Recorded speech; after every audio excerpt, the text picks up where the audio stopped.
Hello friends, welcome back to my channel study chem official.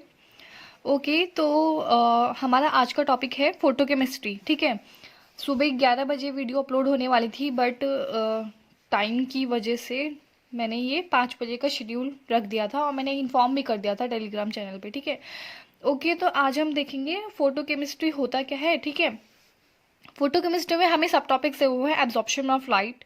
What is the absorption of light हम check करेंगे। ठीक है, and the decade of excited state by the different routes, what kind of decades happened in the photochemistry by different routes. Okay, we will check out those two and we have to इससे पहले हमें क्या करना है कि we have to learn about the differences between the thermal chemical reaction that जो हमारी thermochemical reactions होती हैं उनका कंपेरेटिवली स्टडी करेंगे उससे पहले हम फोटोकेमिकल रिएक्शंस के साथ। ठीक है, सो दैट कि जो हमारा आगे आने वाला है photochemical reactions between hydrogen and halogens. ठीक है, हाइड्रोजन हैलोजन्स, इसमें हम लोग हम पहले HCl वाला पढ़ेंगे।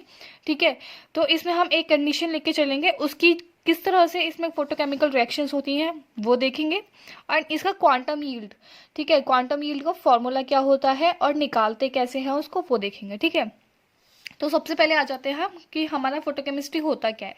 तो हमारा फोटोकेमिस्ट्री क्या होता है, हमें नाम से ही पता चल रहा है। ठीक है, कि फोटोकेमिस्ट्री हमारा क्या होता है। Photo means light. Okay, photo means light. तो it is a branch of science which deals with the reaction which are which deals with the chemical reaction जो भी हमारी होंगी, नेचर में हो रही है या फिर हम लैब में कर रहे हैं, अगर वो लाइट के प्रेजेंस में हो रही हैं रिएक्शंस तो वो हमारी फोटोकेमिकल रिएक्शंस मानी जाएंगी। वही रिएक्शंस जो है फोटोकेमिस्ट्री की ब्रांच में आ जाती हैं। ठीक है, ये फोटोकेमिस्ट्री क्या है हमारा, photochemistry is a branch of science which deals with the chemical reactions that is taking place in the presence of light. ठीक है, these are the 3 examples I have written here. Like हम photosynthesis का example ले सकते हैं, बहुत ही simple example है, ये हम कहीं भी यूज़ कर सकते हैं। ठीक है, छोटी क्लासेस, बड़ी क्लासेस, छोटी उससे बड़ी क्लासेस या यूपीएससी, मैटर नहीं करता, एग्जाम्पल है तो है, that's it. Okay, so we have 3 examples here. First आ रहा है हमारा कि फोटोसिंथेसिस हो गया, ये रिएक्शन है हमारी, कार्बन डाइऑक्साइड जब वाटर के साथ रिएक्ट करती है in the presence of light. ठीक है, HMu is representing light here. Okay, तो ये हमारा क्या फॉर्म करता है, ग्लूकोज फॉर्म करता है C6H12O6 with the release of oxygen. Okay, and second हमारी होती है HBr वाली जो रिएक्शन होती है, आपने कभी देखा होगा कि केमिस्ट्री लैब में तो जो ब्रोमीन होता है ना, वो मतलब हम उसको लाइट की प्रेजेंस में अगर हम रख देंगे तो वो रिएक्ट कर जाता है, तो हम उसको शायद ब्लैक बॉटल या फिर डार्क उसमें रखते हैं, डार्क कंटेनर में रखते हैं, सो दैट कि वो रिएक्ट ना करें। ठीक है, आप कभी भी केमिस्ट्री लैब जाके चेक करना कि ब्रोमीन जो हमारा होगा उसको हम लाइट के प्रेजेंस में नहीं रखते हैं, या फिर हम उसका नॉर्मल ब्रोमीन वाटर बना के रखते हैं। ठीक है, आप एक बार चेक करना, this is just for like knowledge. Okay, ये यूपीएससी में नहीं पूछेंगे कि हम इसको लाइट में क्यों नहीं रखते हैं, क्योंकि वो ठीक है रिएक्ट कर जाता है इसलिए नहीं रखते, बस इतना सा है। तो हमारा लाइट की प्रेजेंस में हम अगर HBr रखेंगे तो हमारा हाइड्रोजन ब्रोमीन बन जाएगा। ठीक है, as it is, and vice versa, these 2 are the reversible reactions, not irreversible, reversible reactions. Okay, so third हमारा आ जाता है मैलिक एसिड को अगर हम लाइट के प्रेजेंस में रख देंगे, ठीक है, तो वो हमारा फ्यूमेरिक एसिड बना देता है। ठीक है, तो these are the basic concepts for photochemistry. क्योंकि हमें फोटोकेमिस्ट्री पढ़ रहे हैं तो हमें इसका सबसे बेसिक पार्ट ही पता ही नहीं होगा कि फोटोकेमिस्ट्री होता है क्या है, तो हम आगे कैसे पढ़ पाएंगे। ठीक है, तो फोटोकेमिस्ट्री यहाँ पे हो जाता है।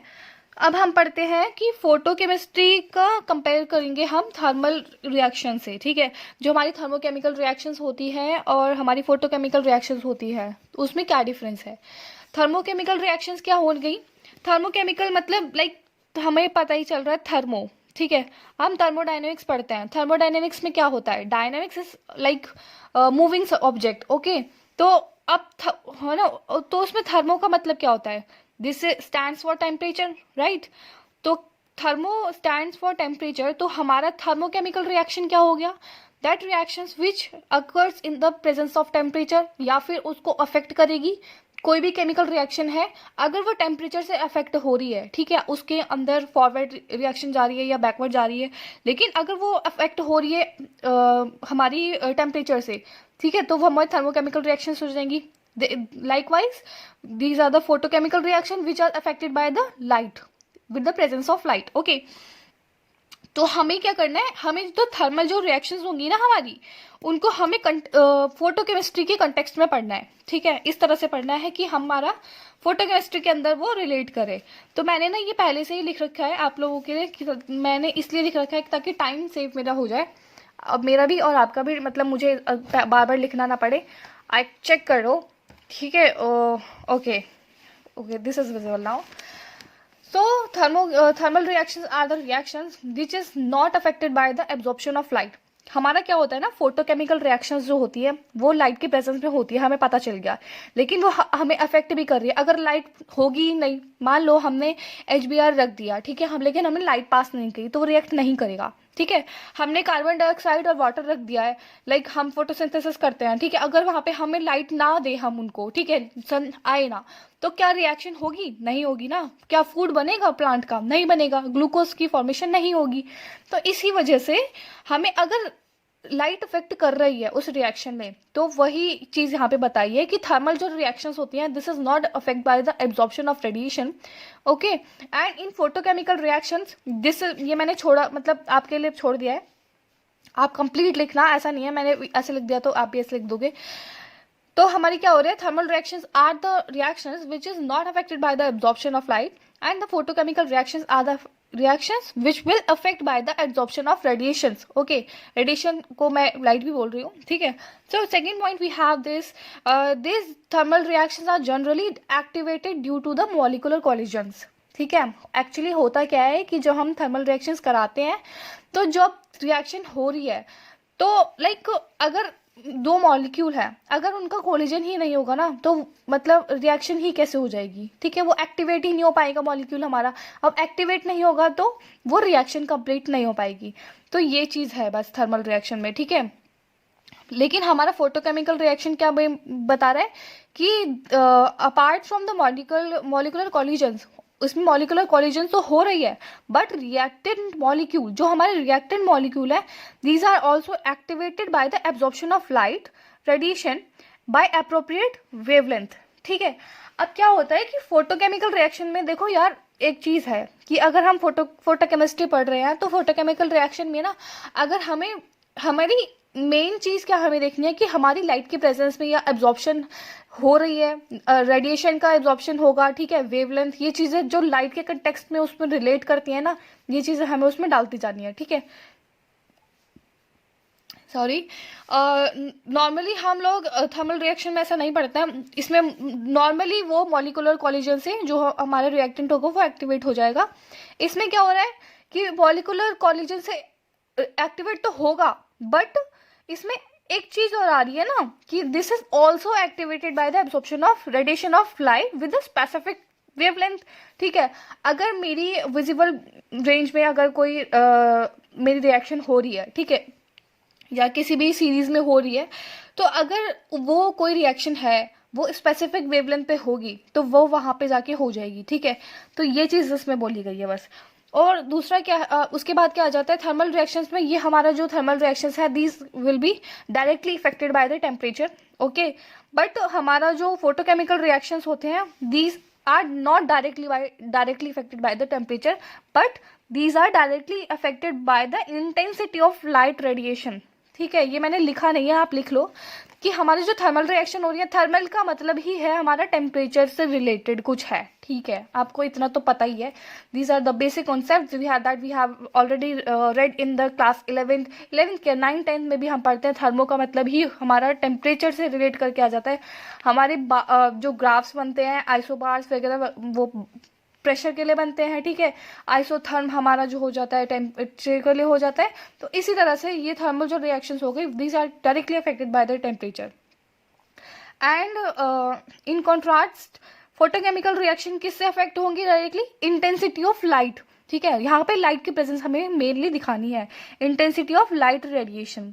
ठीक है, जो हमारे थर्मल रिएक्शंस है, these are the selective process. Okay, no, these are not the selective process but these are selective process. Selective process का मतलब क्या है? It is possible to excite a particular atom और molecule using monochromatic light. Monochromatic light मतलब होता है जिसकी single wavelength होती है. लाइक हमें एक सिंपल एग्जांपल लेके बता देती हूँ. आपने काफ़ी शीशे देखे होंगे, ठीक है, रेस्टोरेंट में या फिर कहीं और पे, जिसमें ना हमें बाहर से तो दिखता है नहीं, बाहर से नहीं दिखता है, अंदर से दिखता है कि हम बाहर देख पा रहे हैं, लेकिन जो बाहर वाला होता है वो हमें नहीं देख पाता. वो वाले जो शीशे होते हैं या ग्लासेस होते हैं उनको बोलते हैं मोनोक्रोमेटिक ग्लासेस. ठीक है, तो इसी तरह से monochromatic lights are the lights which are having single wavelength. ठीक है, तो these photochemical reaction also a selective process which is possible to excite a particular atom और molecule using a monochromatic light.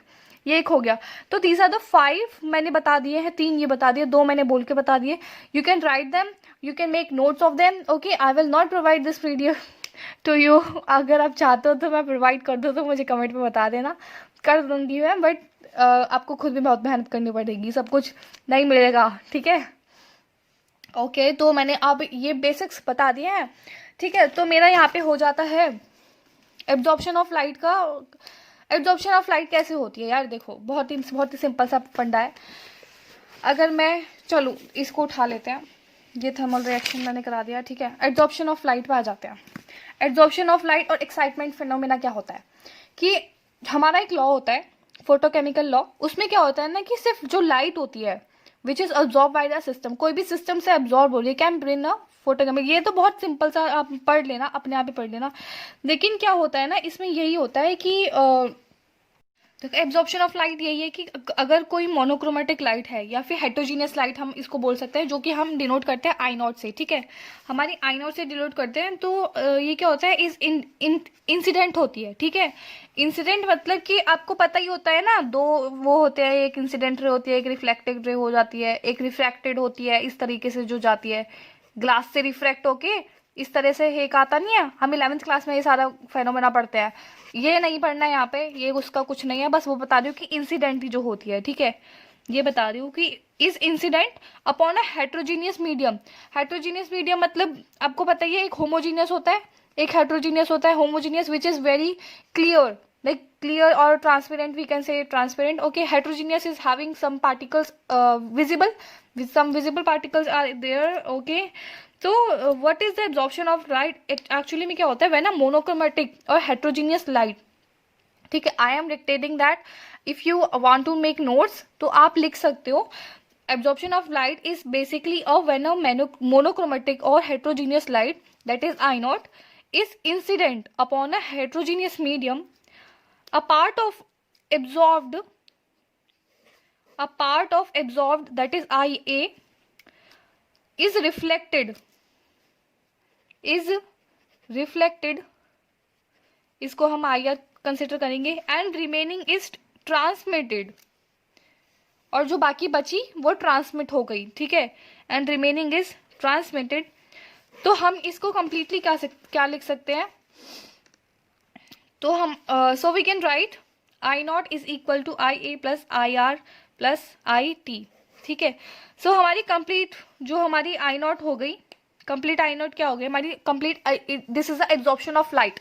Okay, so absorption of light is equal to the this absorbed light.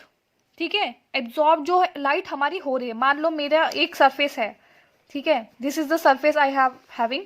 तो एक light आ रही है, ये light है मेरी. अच्छे से बताऊं क्या यार, अच्छे से बता तो रही हूँ. Okay, this is the surface, मेरी कोई लाइट आ रही है. ठीक है, अब इस सरफेस के अंदर जाके कुछ लाइट मेरी एब्जॉर्ब हो गई. ठीक है, यहाँ पे कुछ लाइट मेरी एब्जॉर्ब हो गई. ठीक है, कुछ ट्रांसमिट हो गई इस तरीके से. ठीक है, या रिफ्लेक्ट भी बोल सकते हैं इसको. ठीक है, और ये होता है बस कि हमारा जो एब्जॉर्प्शन ऑफ लाइट है हमारा, that is equal to the absorbed light, reflected light and transmit light. ठीक है, तो फोटोकेमिस्ट्री में यही होता है. लेकिन फॉर कंपैरिजन हम क्या करते हैं कि जो IR हमारा होता है, जो रिफ्लेक्टेड लाइट होती है, not refracted, it is reflected. ठीक है, जो रिफ्लेक्टेड लाइट होती है वो हमारी बहुत बहुत ज़्यादा स्मॉल होती है. तो हम इसको कंसिडर नलीफाई भी कर सकते हैं, और वी कैन मतलब इसको क्या बोल नेग्लिजिबल भी मान सकते हैं। तो जो हमारा कंप्लीट आई नॉट हो जाता है वो हमारा हो जाता है आई ए प्लस आई टी। तो इसको हम कंसीडर करते हैं एब्जॉर्ब लाइट। ठीक है, so this is the basic requirements for the topic of absorption of light और एब्जॉर्प्शन ऑफ रेडिएशन। ठीक है, अब क्या होता है फोटोकेमिस्ट्री में ना दो टाइप के लॉ होते हैं, वो मैं बता देती हूँ। There are two types of law.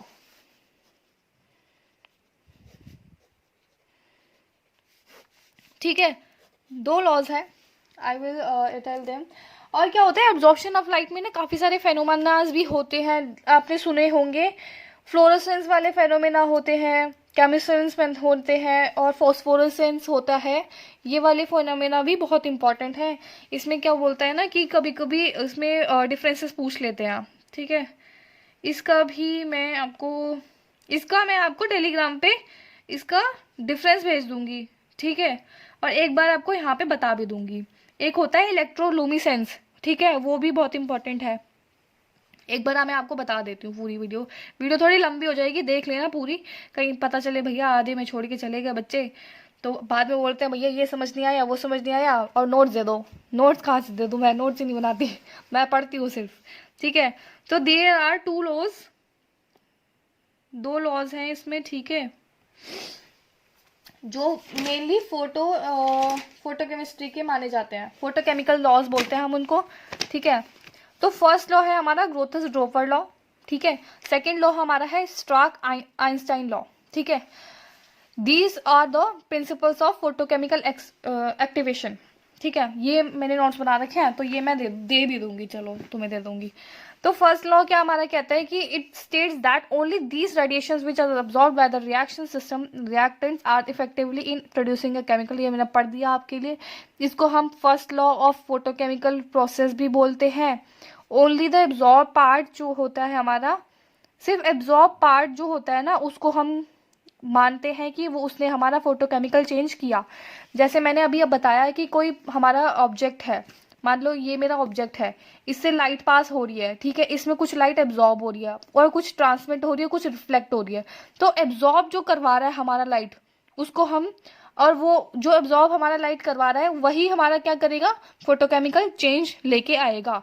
Mainly ये वाला लॉ यही कहता है। ठीक है, बट इसमें कंडीशन है, it is not necessary mean that all absorb, जितनी ज्यादा मतलब सारी एब्जॉर्ब रेडिएशन जो है वो फोटोकेमिकल चेंज करवाएंगे। Now it is visible, right? ओहो, ठीक है। ऐसा होता है कि ऐसा भी नहीं है कि जो हमारा सारी एब्जॉर्ब लाइट हो रही है वो सारा फोटोकेमिकल चेंज कराएगी। मतलब इसमें कुछ जो एब्जॉर्ब लाइट हो रही है ना, वो अगर हमारी फोटोकेमिकल चेंज करवा रही है तो मेनली हम उसको बता देते हैं कि ये हमारा ये इस लॉ के अकॉर्डिंग है, ये है फलाना है। ठीक है, हमें बस इतना याद रखना है इसमें। तो it may be emitted as a light radiation और it may be partially converted into the heat energy, ये भी हो सकता है इसमें। ठीक है, सेकेंड लॉ हमारा आता है स्टार्क आइंस्टाइन लॉ, जिसको हम प्रिंसिपल ऑफ क्वांटम एप्लीकेशन भी बोलते हैं। फर्स्ट लॉ को हम क्या बोलते हैं, first law of photochemical process. Second वाले को हम बोलते हैं प्रिंसिपल ऑफ क्वांटम एप्लीकेशन। मैं लिख देती हूँ, आपको दिख ही नहीं रहा होगा। ठीक है, फर्स्ट हमारा है ग्रोथस ड्रॉपर लॉ। मैं इसलिए इतना जल्दी और ये क्या बोलते हैं छोटा छोटा करके पढ़ा रही हूँ ताकि वीडियो ज़्यादा लंबी ना बने और आपका टाइम भी सेव हो जाए, आपको समझ भी आ जाए। और नोट्स मैं आपको टेलीग्राम पे इसके भेज दूंगी जो मैंने बना रखे हैं खुद से। अब वो आप देखना कि आपको वो ठीक लग रहे हैं या नहीं लग रहे, आप अपने अकॉर्डिंगली उनको चेंज कर सकते हो। ठीक है, तो फर्स्ट लॉ, इसको हम ये भी बोल सकते हैं कि first law of photochemical process. ठीक है, इसको हम क्या बोलते हैं, प्रिंसिपल ऑफ क्वांटम एप्लीकेशन। ठीक है, these are the two laws which is very important for the photochemical reactions और photochemical activations हम बोल सकते हैं। these two are laws are the very important। ठीक है, तो ग्रोथस ड्रॉपर लॉ में क्या मेनली हमारा है, मोटिव क्या है इस चीज का, it states that only those radiations which are absorbed by reacting system, okay, are efficient to produce chemical reaction or chemical change.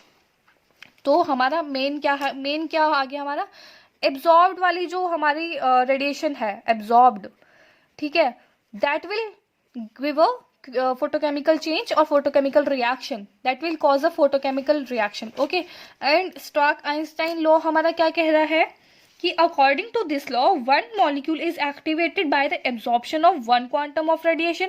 ठीक है, एक मॉलिक्यूल जो है हमारा कैसे एक्टिवेट हो जाएगा, by a one quantum of radiation, एक उसके क्वांटा से, एक जो हमारा फोटोन हम बोलते हैं ना, एक क्वांटा भी बोलते हैं उस चीज को, तो एक रेडिएशन के एक क्वांटा से अगर हमारा वो एक्टिवेट हो रहा है तो भी ठीक है, तो उसको हम बोल देते हैं first step of photochemical reaction. ठीक है, इसमें भी कंडीशन ये आ गई कि it is not necessary that one molecule must set for the each photon absorbed. ठीक है, इसमें भी ये कंडीशन आ गई. दूसरे वाले में भी यही कंडीशन थी कि ऐसा ज़रूरी नहीं है कि जितनी सारी की सारी जितनी हमारी लाइट एब्जॉर्ब हो रही है वो सारी की सारी हमारे फोटोकेमिकल रिएक्शन चेंज दे या फोटोकेमिकल रिएक्शन प्रोड्यूस करे, ऐसा ज़रूरी नहीं है. यहाँ पे भी सेम यही है. यहाँ पे क्या बोल दिया, यहाँ पे ये हो गया कि वन मॉलिक्यूल जो है एक्टिवेट हो जाएगा, activated by absorption of one quantum of radiation. Radiation को हम और क्या लिख सकते हैं, एच म्यू, लाइट. ठीक है, सेम ही है. हम इसको इस तरीके से भी, इसको मैथमेटिकल फॉर्म में अगर मैं लिखना चाहूँ ना तो ये इस तरीके से भी लिख सकते हैं कि डेल्टा ई एनर्जी हमारा जो हो गया वो एच म्यू है. ठीक है, हम एच को क्या लिख सकते हैं, एवोगैड्रो नंबर भी लिख सकते हैं. ठीक है, तो ये एन हो गया. अब म्यू क्या है, म्यू को आप बताओ क्या और क्या लिख सकती हूँ मैं, किस तरीके से और लिख सकती हूँ उसको, आपने पढ़ा ही होगा. ये म्यू को मैं क्या और लिख सकती हूँ, ये होता है ना, इसको मैं लिख सकती हूँ H is equal to C mu. ठीक है, तो सी मुझे क्या निकालना है, म्यू की वैल्यू निकालना है. तो म्यू क्या हो गया, एच बाई सी हो गया. ठीक है, और एच क्या होता है, 1/λ. तो म्यू क्या लिख सकती हूँ मैं, NaHc/λ. तो डेल्टा ई मेरी क्या आ गई, चेंज इन एनर्जी मेरी क्या आ गई, ये आ गई. ठीक है, तो ये हमारे लॉज हो गए, फोटोकेमिकल लॉज. ठीक है, और बाकी जो एक है हमारा बीयर्स लॉ. ठीक है, बीयर्स लैम्बर्ट्स लॉ, वो बीएससी के टॉपिक्स हैं, वो मुझे नहीं लगता कि मुझे कराने की जरूरत है. These are the important topics. ये वाले कुछ न्यू थे. ठीक है, जो बीएससी में नहीं मैंने पढ़े थे या बीएससी में मैंने कभी देखे भी नहीं है. तो बीयर्स लैम्बर्ट्स लॉ बीएससी में भी आता है, ये मैंने फिजिक्स में भी देखा है, बीयर्स लैम्बर्ट्स लॉ और Beer's law. That is very easy. तो वो मैं नहीं करा रही हूँ क्योंकि वो बहुत इजी है, वो हो जाएगा, आराम से हो जाएगा, उसमें कोई दिक्कत भी नहीं होगी. उसके बाद आता है हमारा क्वांटम यील्ड. ठीक है, वो देख लो. ओके, तो मैंने एब्जॉर्प्शन करा दिया. ओके, क्वांटम यील्ड देख लेते हैं पहले. क्वांटम यील्ड क्या होती है, क्वांटम यील्ड को हम ना इस तरीके से रिप्रेजेंट करते हैं, फाई. ठीक है, this is represented as a phi. इसको हम डिफाइन कैसे करेंगे, quantum yield can be defined as a number of molecules that react over a number of quanta of radiation absorbed. कितने मॉलिक्यूल हमारे रिएक्ट कर रहे हैं रिएक्शन में. ठीक है, और कितने नंबर ऑफ क्वांटा हमारे रेडिएशन में एब्जॉर्ब्ड हुए हैं, उसका रेशो ये आ गया. आइडल कंडीशन क्या है हमारी, जो अगर हमारा ये फाई है अगर 1 है, लेकिन हमारा वेरी 1 है तो हमारी आइडल कंडीशन होगी, पर that can be varied up to 10⁻³ से लेकर के 10⁻6 तक ये वेरी कर सकता है. और क्वांटम यील्ड को हम दो तरीके से लिख सकते हैं. पहला ये हो गया, दूसरा हो गया number of molecules that react और product formed over a number of Einstein of radiation absorbed. ठीक है, इसको एक और तरीके से लिख सकते हैं कि रेट ऑफ रिएक्शन, हमारा रिएक्शन ही तो होती है यहाँ पे, रिएक्टेंट या परफॉर्म या प्रोडक्ट फॉर्म हो रहा है तो रिएक्शन ही तो हो रही है. तो phi also can be written as rate of reaction और प्रोसेस ओवर अ, मतलब वही अपॉन में इंटेंसिटी ऑफ लाइट. ठीक है, दिस लॉ इज करेक्ट, हम इसको करेक्ट मानते हैं, बट क्वांटम जो यील्ड होनी चाहिए ना, वो यूनिटी ही होनी चाहिए, वन होनी चाहिए, that could be your ideal condition for the quantum yield, ठीक है, इन रियल केस।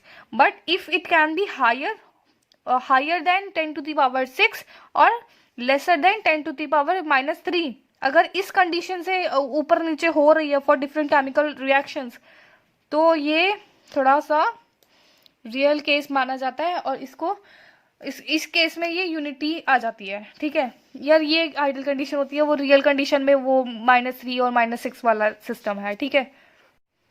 जो क्वांटम यील्ड होती है वो 1, 2, 3 भी हो सकती है, लेकिन उसके एग्जांपल्स क्या है हमारे, कॉम्बिनेशन ऑफ SO2 + Cl2 और dissociation of Hi and HBr, ठीक है। ये 1 से कम हो सकती है किस केस में, जब डिसोसिएशन हो रहा हो अमोनिया का या फिर NO2 का, ठीक है। और ज़्यादा हाई हो सकती है कॉम्बिनेशन H2 और Cl2 के कॉम्बिनेशन में, ठीक है। तो मेरा क्वांटम यील्ड वाला टॉपिक भी खत्म हो गया, लेकिन क्वांटम यील्ड वाले टॉपिक में ये क्या है ना कि हमें ये पता होना चाहिए कि हाँ चलो हमें ये पता चल गया कि क्वांटम यील्ड होता क्या है, ठीक है। क्वांटम यील्ड क्या है मुझे पता चल गया, लेकिन हमारा क्वांटम यील्ड कैसे डिसाइड करते हैं ये आप देख लो, इसमें ये देख लो कि डिटर्मिनेशन ऑफ क्वांटम यील्ड किस तरीके से करते हैं, ठीक है। तो इसके रीजंस होते हैं काफी, ठीक है। ये देखो आप इसमें पता चल जाएगा, according to the Einstein law, photochemical equivalence law जो होता है वो प्राइमरी प्रोसेस में एक एक वही जो मैंने सेम बोला वही है, यूनिटी क्यों आता है, ठीक है। सेकेंड लॉ आप देख सकते हो, reason for high quantum yield, जब इस क्वांटम यील्ड हमारा 1 से ज्यादा है तब क्यों होगा, इसका ये रीज़न हो गया। प्रोडक्ट जो हमारा प्राइमरी प्रोसेस में कोलाइड कर जाएगा सेकेंड मॉलिक्यूल के साथ और ट्रांसफ़र कर देगा एनर्जी को, सेकेंड और थर्ड एंड सो ऑन, ठीक है। और क्यों होगा, इंटरमीडिएट की फॉर्मेशन जो बन रही है वो क्या एज ए कैटलिस्ट एक्ट कर जाएगा, ठीक है, तब हमारा क्वांटम यील्ड जो है 1 से बड़ा हो सकता है, ठीक है। एक और है कि एक्सोथर्मिक रिएक्शन अगर एक्टिवेट कर देती है ज़्यादा मॉलिक्यूल्स को, बहुत ज़्यादा मॉलिक्यूल्स एक्टिवेट हो जाते हैं, तब हमारा क्वांटम यील्ड जो है 1 से ज़्यादा हो सकता है। फोर्थ हमारा ये हो गया, फोर्थ हमारी एग्जाम्पल हो गया हाइड्रोजन और हेलोजन वाली। इसका मैं अभी एक कंडीशन आपको बता दूंगी, HCl वाला। मैं सोच रही हूँ ये लंबी वीडियो हो जाएगी, दूसरी वीडियो बना दूँ क्या यार, वो उसके लिए देखते हैं अभी, ठीक है। थर्ड हमारा रीज़न आ जाएगा for low quantum yield. First हमारा यूनिटी के लिए बता दिया, यूनिक क्यों होता है और यूनिटी फन क्यों आता है। सेकंड बता दिया ज़्यादा क्यों होता है। थर्ड रीजन हमारा सी में आ गया, reason for low quantum yield is in some reaction deactivation of active molecule take place in primary process before transfer to products, ठीक है। And the product of primary process में रिएक्ट बैक, वापस से react कर सकते हैं to form reactants, मतलब irreversible reaction हो सकती है, बैकवर्ड में जा सकती है। वही एग्जाम्पल मैंने अभी बताया था HI और वो वाला HBr वाला, पॉलीमराइजेशन ऑफ एंथ्राजीन दूसरा एग्जाम्पल हो गया। अब कुछ फैक्टर्स हैं जो अफेक्ट करते हैं क्वांटम यील्ड को। These are the factors that are affecting quantum yield, ठीक है। फर्स्ट है all primary photochemical processes is endothermic, hence quantum yield increases with the temperature. अगर मैं टेम्परेचर बढ़ा देती हूँ, ठीक है, तो हमारा क्वांटम यील्ड ये ज़्यादा हो जाएगा क्योंकि ये डायरेक्टली उसके प्रोपोर्शनल है, ठीक है। और जो हमारी जो प्राइमरी जो फोटोकेमिकल रिएक्शंस हो रही है उसमें एंडोथर्मिक रिएक्शन हो रही है, जिसकी वजह से टेम्परेचर जो है इसका डायरेक्टली इंक्रीज कर जाएगा अगर मैं क्वांटम यील्ड इंक्रीज करूंगी, और वाइस वर्सा, ठीक है। Second, we know the energy absorbed by the molecule is inversely proportional to the wavelength. Hence, quantum yield will be higher at the lower wavelength and vice versa. This is very simple. Okay, ये भी समझ आ गया होगा। At the speed of अगर chemical reaction की हम photochemical reaction कर रहे हैं उसकी स्पीड अगर यार बोलने में बहुत दिक्कत हो रही है, काफ़ी टाइम बाद वीडियो बना रही हूँ तो बोला नहीं जा रहा मुझसे, ठीक है। तो इसके लिए थोड़ा सा एडजस्ट करो, वॉल्यूम तेज करो, कुछ करो, ठीक है। तो थर्ड देख लेते हैं हम, as a speed of photochemical reaction is proportional to the intensity of light, hence quantum yield increases with the intensity and vice versa. ये इंटेंसिटी से रिलेट करके बता दिया इन्होंने कि अगर हम इंटेंसिटी देखें इसकी तो क्या होगा, इंटेंसिटी बढ़ा देंगे तो अगर ये इन्वर्सली प्रोपोर्शनल है ना इसके, प्रोपोर्शनल टू द इंटेंसिटी है ओके, ये हो सकता है, ठीक है। फोटोकेमिकल इज प्रोपोर्शनल, अब इंटेंसिटी जितनी ज़्यादा होगी वही है ना, फोटोकेमिकल रिएक्शंस है, these are the directly affected by the intensity of the light on the radiations of light, so these are directly affected by this and vice versa हो गया। The addition of inert gases in the family, okay, inert gases भी अगर हम add करते like, ठीक है, अगर हम इनर्ट गैसेस लाइक ऐड कर देंगे तो भी हमारा क्वांटम यील्ड जो है अफेक्ट करेगा, ठीक है। क्वांटम यील्ड वाला टॉपिक ये यहाँ पे कंप्लीट होता है। क्वांटम यील्ड में हमें ज़्यादा कुछ नहीं पढ़ना, हमें पढ़ना है कि होता क्या है। फॉर्मूला मैंने बता दिया, 3 बार बताया है, तीनों चीज़ें आप देख लेना फर्स्ट, ठीक है। उसके बाद हमारा यूनिटी क्यों हो सकता है ये बता दिया, यूनिटी ये रीज़न क्या है यूनिटी का। अगर हमारा क्वांटम यील्ड 1 से ज़्यादा है तो क्या रीज़न हो सकते हैं, क्वांटम यील्ड 1 से कम है तो क्या रीज़न हो सकते हैं, ठीक है। फैक्टर्स क्या है क्वांटम यील्ड के, ये बता दिए, फैक्टर्स अफेक्टिंग क्वांटम यील्ड। अब मुझे बताना है आपको कि अब मेरे को क्या बताना है, हाँ मेरे को ना ये जैकोब्सी ये वाले डायग्राम बताने थे, जेबलॉन्स्की डायग्राम, बट ये कहाँ से बताऊँ, ये मैं आपको वो भेज दूंगी नोट्स। अगर आपको उसमें नहीं समझ आता है ना तो मेरे को बता देना, इसमें कुछ नहीं है। इसमें क्या है देखो बताती हूँ, मैं थोड़ा सा बता देती हूँ कि अगर हमारा ट्रिप ये मैं ना आपको बाद में बताऊंगी, बहुत ईजी है वैसे, ठीक है, मैं आपको बाद में बताऊंगी। ये बता देती हूँ मैं आपको, ये रहा जो रेडिएटिव ट्रांजिशन हमारे बन के आते हैं, ठीक है। अगर हम लाइट दे रहे हैं तो हमारे काफ़ी टाइप के वो बन जाते हैं ना, इफेक्ट मतलब हो जाता है, ट्रांजिशंस बन के आते हैं। तो ये इसमें एक और है, लुमिसेंस होता है, फ्लोरोसेंस होता है, ठीक है, कैमिलुमिसेंस होता है, इलेक्ट्रोलुमिसेंस होता है, इस तरह के। ये मैं डायरेक्टली नोट्स प्रोवाइड कर दूंगी, इसमें सच समझाने लायक कुछ नहीं है, ठीक है। बिल्कुल डायरेक्ट लिखा हुआ है, atoms and molecule returns from the excited से ग्राउंड में आ जाते हैं, उसका फिर इमिशन हो जाता है, ठीक है, बिल्कुल डायरेक्ट लिखे हुए हैं। ये भी फॉस्फोरेसेंस,